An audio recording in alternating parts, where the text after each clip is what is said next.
Garnacho menghadapi hukuman dari FA karena posting media sosial kepada rekan setimnya Andre Onana. YouTuber United Stand, Mark Goldbridge, murka atas kemungkinan itu. Postingan media sosial Garnacho adalah gambar Onana yang merayakan bersama rekan satu timnya, namun menggunakan 2 emoji gorila di atas gambar. Pemain sayap tersebut disarankan untuk menghapus postingan tersebut setelah dia mengetahui konotasi rasialnya. Onana sejak itu membela Garnacho secara online, dengan mengatakan dia tahu persis apa yang dimaksud Garnacho, kekuatan dan ketangguhan. Masalah ini tidak boleh berlanjut lebih jauh lagi. Laporan terbaru mengklaim bahwa FA dapat melarang Garnacho akibat postingan tersebut, dengan kejadian serupa sebelumnya mengakibatkan Edinson Cavani menerima larangan bermain 3 pertandingan pada tahun 2020. Goldbridge, The United Stand, baru-baru ini mengecam kemungkinan Garnacho dilarang dengan mengatakan itu konyol dan akan menjadi aib jika pemain tersebut dilarang. Meskipun niatnya sangat jelas, menurutnya akan sangat konyol jika FA menghukum Garnacho. Bintang Manchester United, Facundo Pellistri, melepaskan Saward terhadap Manchester City menjelang derby hari Minggu. Pep Guardiola memberikan tanggapannya singkat dan manis ketika ditanya tentang perkataan Facundo Pellistri. Pemain muda ini menyatakan bahwa atribut City sulit terlihat di Manchester, menambah elemen ketegangan menjelang pertandingan akhir pekan ini antara Sky Blues dan Manchester United. Pemain muda setan merah Pellistri tentu tidak berbasa-basi ketika ditanya tentang kehidupan di utara Inggris. Berbicara kepada stasiun radio Uruguay, Charve Deportiva, dia menyatakan bahwa Manchester adalah tentang United. Anda tidak melihat seragam atau bendera City. Kadang-kadang, dengan pacar saya, kami pergi keluar dan berkata mari kita coba mencarinya dan kami tidak melihatnya. Jurnalis usil pun bertanya kepada Guardiola pendapatnya tentang pernyataan tersebut selama konferensi persnya pada Jumat sore.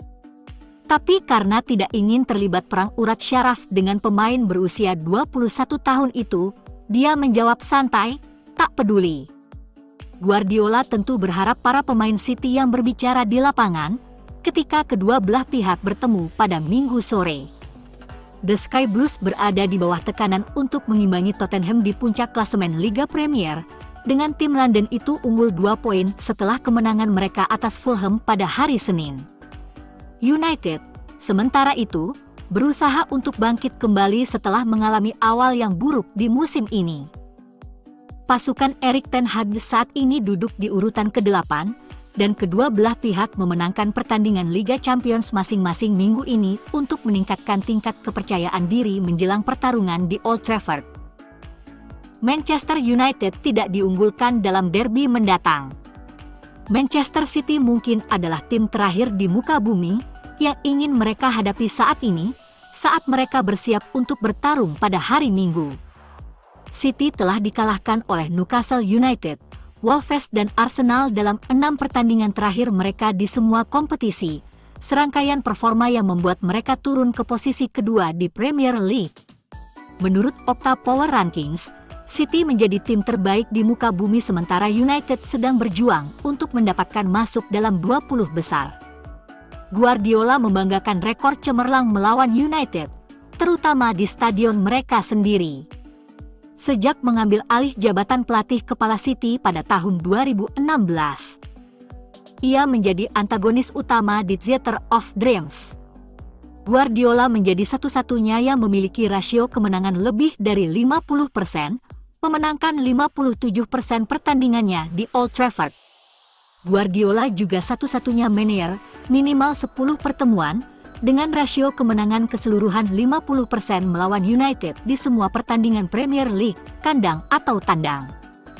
Selain itu, hanya Arsene Wenger, 12, yang memenangkan lebih banyak pertandingan Premier League melawan MU dibandingkan bos Man City, 7, meskipun rekor pelatih Prancis itu hanya berarti tingkat keberhasilan 27,3%. Sejak Guardiola bergabung dengan City, Mereka mengumpulkan 142 poin lebih banyak dibandingkan Manchester United, 646 berbanding 504. Memenangkan 59 pertandingan lebih banyak di Premier League, 204 berbanding 145, dan mencetak 226 gol lebih banyak, 678 berbanding 452.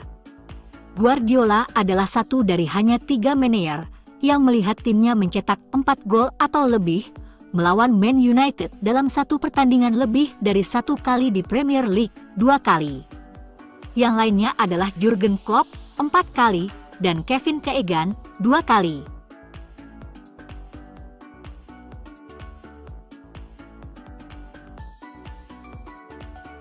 Jika United menang pada laga Manchester Derby hari Minggu, itu akan menjadi pertama kalinya mereka memenangkan pertandingan kandang berturut-turut di Liga melawan City, sejak 3 pertandingan berturut-turut antara 2008 dan 2010.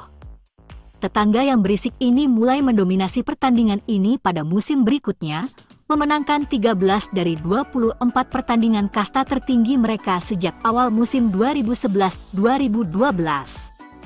13 kemenangan derby mereka sebelumnya di Liga terjadi dalam 62 pertandingan sejak tahun 1970. Namun fakta bahwa United menang pada bulan Januari berarti Ten Hag bisa menjadi manajer pertama dalam sejarah United yang memenangkan 2 pertandingan Liga kandang pertamanya melawan City. Meskipun penampilan United musim ini tidak menunjukkan bahwa mereka siap untuk mengalahkan City, tim telah menunjukkan karakter dan semangat dalam beberapa minggu terakhir yang mungkin bisa memberi mereka manfaat. Kemenangan kandang yang mengejutkan pada hari Minggu mungkin merupakan satu-satunya hal yang mereka perlukan untuk mengawali musim mereka.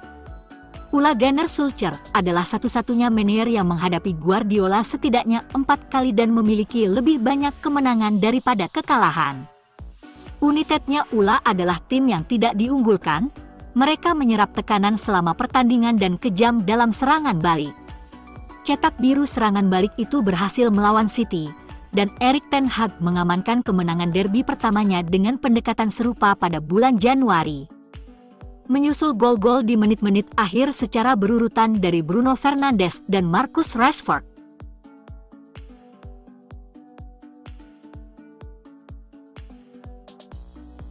Manchester United dan Tottenham Hotspur adalah 2 dari beberapa tim Eropa yang memantau bek tengah klub Amerika, Sebastian Caceres.